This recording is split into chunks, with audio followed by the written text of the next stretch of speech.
नमस्कार उज्जैन, मैं हूं आपके साथ सिमरन तिवारी और आप देख रहे हैं अभय न्यूज का 2 सितंबर शुक्रवार दोपहर का बुलेटिन। चलिए देखते हैं उज्जैन शहर की कुछ ताजा खबरें। इस बुलेटिन के प्रायोजक है आरके डेवलपर्स। शानदार घर खरीदें अब अपने बजट में। यजमान की पूजा कराने की बात को लेकर सिंहपुरी में 2 पंडित परिवार आपस में भिड़ गए। हादसा इतना बड़ा कि दोनों पक्षों के बीच जमकर मारापीटी हो गई। एक पक्ष की महिला की अंगुली दूसरी पक्ष की महिला ने चबा डाली। सिंहपुरी में रहने वाले रवि त्रिवेदी अपनी पत्नी बबीता के साथ घर पर थे। वो रामघाट पर पंडिताई करते हैं। यहाँ आकाश त्रिवेदी भी पंडिताई करते हैं। रवि त्रिवेदी ने एक यजमान का पूजन कराया था। इस बात से आकाश त्रिवेदी नाराज थे। उनका कहना था कि उनके यजमान का पूजन क्यों कराया गया। इसी बात को लेकर आकाश त्रिवेदी और रवि त्रिवेदी के बीच बहस भी चल रही थी। ये बहस इतनी बड़ी कि आकाश की पत्नी अर्चना त्रिवेदी, पुत्र सक्षम त्रिवेदी, पुत्री साक्षी त्रिवेदी, भाई विश्वास त्रिवेदी और भाई की पत्नी अनीता त्रिवेदी भी आ गए। इन लोगों ने रवि त्रिवेदी के साथ हाथापाई शुरू कर दी। जब पति रवि त्रिवेदी को बचाने के लिए पत्नी बबीता त्रिवेदी आई तो इन्होंने उसके साथ भी मारापीटी शुरू कर दी। इन लोगों ने रवि त्रिवेदी के बेटे अथर्व त्रिवेदी को भी मारा। अर्चना त्रिवेदी ने बबीता त्रिवेदी की उंगली काट खाई। बबीता रवि त्रिवेदी ने मारा पीटी की रिपोर्ट महाकाल थाने में दर्ज करवाई है। पुलिस ने मुकदमा दर्ज कर लिया है। पूजन के लेकर हमारे यजमान की पूजन उस सक्षम त्रिवेदी ने करवा दी थी। उसकी बात पर विवाद हुआ था घर पर। हम जहाँ रहते वहाँ आकर उन चारों जने तो वो उधर से आए। आकाश त्रिवेदी, उसकी पत्नी अर्चना त्रिवेदी, उसके 2 बच्चे सक्षम त्रिवेदी और साक्षी त्रिवेदी और छोटा भाई विश्वास त्रिवेदी और उसकी पत्नी अनीता त्रिवेदी। 6 जना आए सर। विवाद हमसे करने लगे, गाली गलौज हमारे ऊपर करने लगे और आकाश त्रिवेदी ने इनके ऊपर हाथ उठाया सर। उसके बाद में अर्चना त्रिवेदी ने मेरे को पकड़ा, मेरे साथ मारपीट की और फिर उसके बाद में वो तीनों मेरे पति के साथ मारपीट करने लगे सर। आकाश त्रिवेदी, विश्वास त्रिवेदी और सक्षम त्रिवेदी, इन तीनों ने मिलकर मेरे पति के साथ मारपीट करी सर। और अर्चना त्रिवेदी मेरे ऊपर बैठ गई सर और मेरी उंगली को पूरा मुँह से चबा लिया सर। उसके बाद में वो अनीता त्रिवेदी और साक्षी त्रिवेदी ने मेरे साथ में पेट पर मारपीट करी सर। मुक्के और लात से मारपीट करी। आरके डेवलपर्स लाए हैं गणेश उत्सव में भव्य आवास मेला। आपके लिए बेहतरीन ऑफर्स और आकर्षक इनाम जीतने का सुनहरा मौका। बुकिंग मात्र 11,000 रुपए में। आग लगी हो, मेडिकल इमरजेंसी हो या फिर कोई और इमरजेंसी, इन सभी से निपटने के लिए स्मार्ट सिटी प्रशासन ने शहर के 74 चौराहों पर कॉल बॉक्स लगाए हैं। कॉल बॉक्स का बटन दबाते ही सीधे स्मार्ट सिटी कंट्रोल रूम से संपर्क होता है और तत्काल मदद उपलब्ध हो सकती है। एम्बुलेंस 2 साल पहले शुरू हुई इस योजना का आज तक शहर वासियों को पता नहीं है, क्योंकि स्मार्ट सिटी प्रशासन ने इसका प्रचार प्रसार ही नहीं किया। शुक्रवार को स्मार्ट सिटी प्रशासन ने योजना का वीडियो जारी किया। Ujjain smart city company limited ने उज्जैन के 74 चौराहों पर 2 साल पहले इमरजेंसी कॉल बॉक्स लगाए थे। इन बॉक्स को स्मार्ट सिटी के कमांड सेंटर से जोड़ा गया था।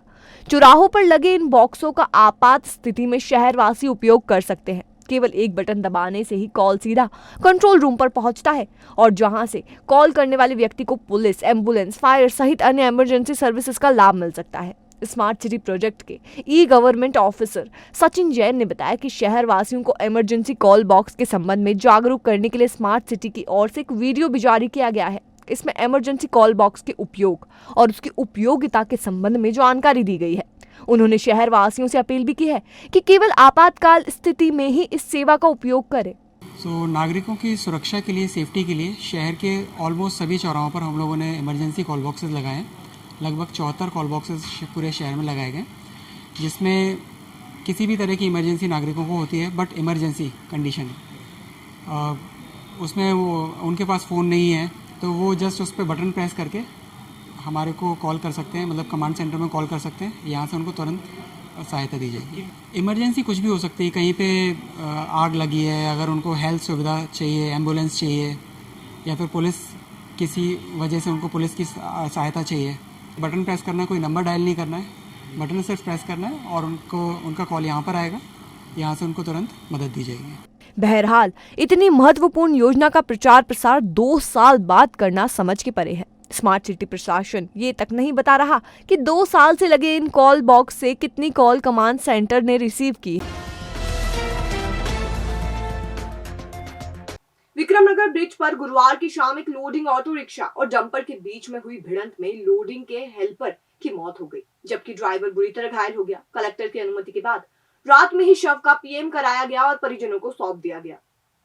नागजिरी थाना पुलिस ने बताया कि हादसा शाम करीब 7 बजे के करीब हुआ। विक्रमनगर ब्रिज पर लोडिंग ऑटो और डंपर के बीच आमने सामने की टक्कर हो गई। लोडिंग जाकिर उर्फ लाला चला रहा था, जबकि उसके साथ फिरोज पिता सलीम कुरैशी बैठा हुआ था। हादसे में फिरोज की मौके पर ही मौत हो गई, जबकि जाकिर उर्फ लाला घायल हो गया। जिला अस्पताल में लाए गए शव का पीएम रात में ही कराने की परिजनों ने मांग की। कलेक्टर की अनुमति के बाद रात में ही पीएम भी किया गया। इसके बाद शव परिजनों को सौंप दिया गया। घायल जाकिर की खराब हालत को देखते हुए परिजनों से उपचार के लिए निजी अस्पताल ले गए। इधर देवास रोड पर सड़क हादसे में घायल ट्राला क्लीनर राधेश्याम पिता मांगीलाल की भी गुरुवार देर शाम मौत हो गई। राधेश्याम का ट्राला स्कूटी को टक्कर मारने के बाद अनियंत्रित हो गया था। स्कूटी सवार शिक्षिका की मौत हो गई थी, जबकि राधेश्याम को गंभीर हालत में उपचार के लिए जिला अस्पताल लाया गया था। यहाँ उसने देर शाम दम तोड़ दिया।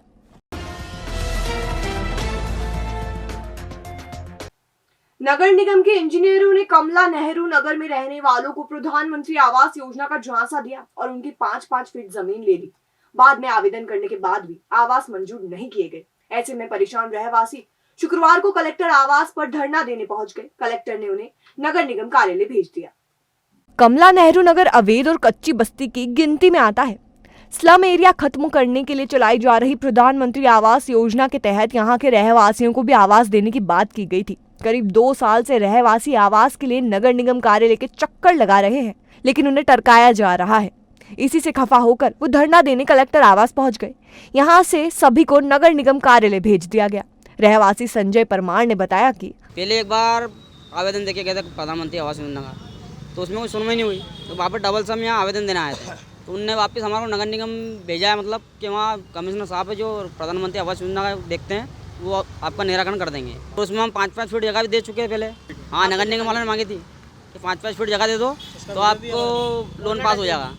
इंजीनियर था और पार्षद भी थे पहले के। आप कितने लोगों की ज़मीन है वहाँ पे? वहाँ कम से कम 70-80 घर है।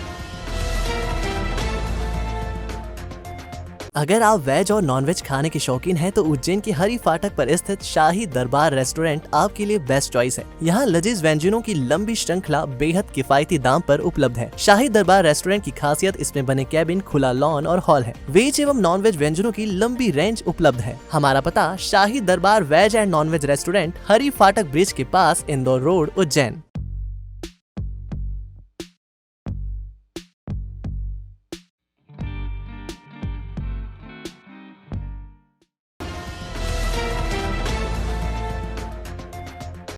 खाचरोद की भोपा कॉलोनी में रहने वाले एक दिहाड़ी मजदूर से पुलिस 10,000 रुपए महीना मांग रही है।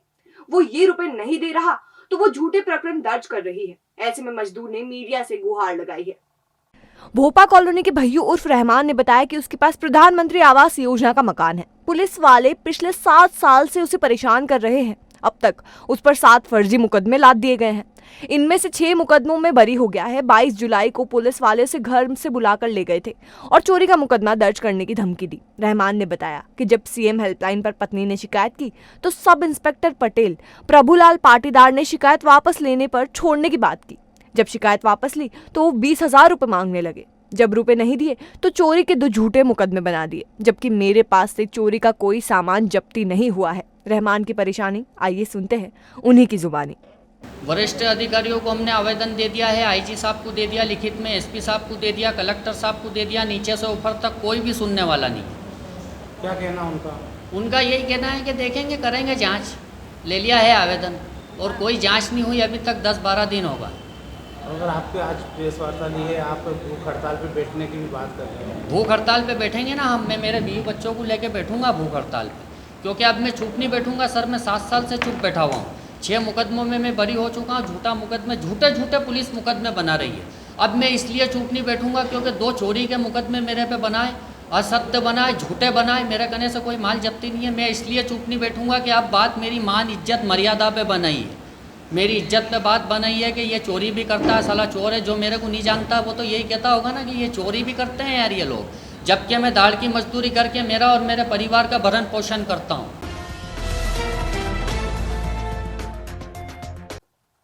अखंड हिंदू महासभा के पदाधिकारियों ने 3 सूत्रीय मांगों को लेकर एएसपी को ज्ञापन दिया और कार्रवाई की मांग की।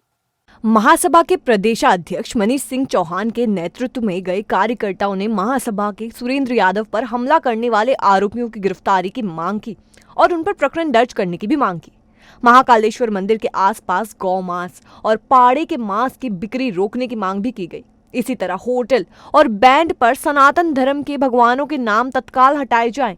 चौहान ने कहा कि अगर तीनों मांगों पर कार्रवाई नहीं हुई तो बड़ा आंदोलन किया जाएगा। 3 सूत्री मांगों का आज ज्ञापन हिंदू महासभा और अन्य हिंदू संगठन द्वारा आज पुलिस अधीक्षक महोदय को हमने दिया है और बैंड बाजे के ऊपर श्री राम दरबार बैंड, श्री कृष्ण बैंड लिखकर उस पर पीटते हैं। इससे हमारी हिंदू भावना ठेस पहुँचती है। इन सभी बैंड वालों के खिलाफ भी हमने ज्ञापन दिया है कि आपने जो हिंदू नाम देवी देवता के नाम पर ज्ञापन जो नाम रखे नाम हटाएं। आपके धर्म के ईश्वर के नाम आप उसका बैंड का संचालित करें। श्री राम दरबार, श्री कृष्ण बैंड, सबको हम चेतावनी देते हैं कि आप अपने बैंड पे लिखे नाम हटाएं, अन्यथा हिंदू महासभा और हिंदू संगठन खुद जाकर हटाएगा। ये आवेदन आपने कहीं और भी दिए? नहीं, अभी हमने इसके पहले हमने कल शाम को माननीय सीएम साहब, अपने नरोत्तम मिश्रा जी, डीजीपी साहब, सबको हमने ईमेल के माध्यम से ज्ञापन भेजे थे कल। आज हमने जिला पुलिस अधीक्षक के नाम एडिशनल एसपी साहब को एक ज्ञापन सौंपा है। भविष्य की चिंता छोड़ो, पंडित गोविंद गुरु से नाता जोड़ो। ना कोई पैसा ना कोई फीस, बस लीजिए गुरु जी का आशीष। आज ही जाने अपनी हर समस्या का समाधान। संपर्क करें 9827030415 या 9302230415। हमारा पता 8 अलगदाम कॉलोनी, सावे रोड, उज्जैन।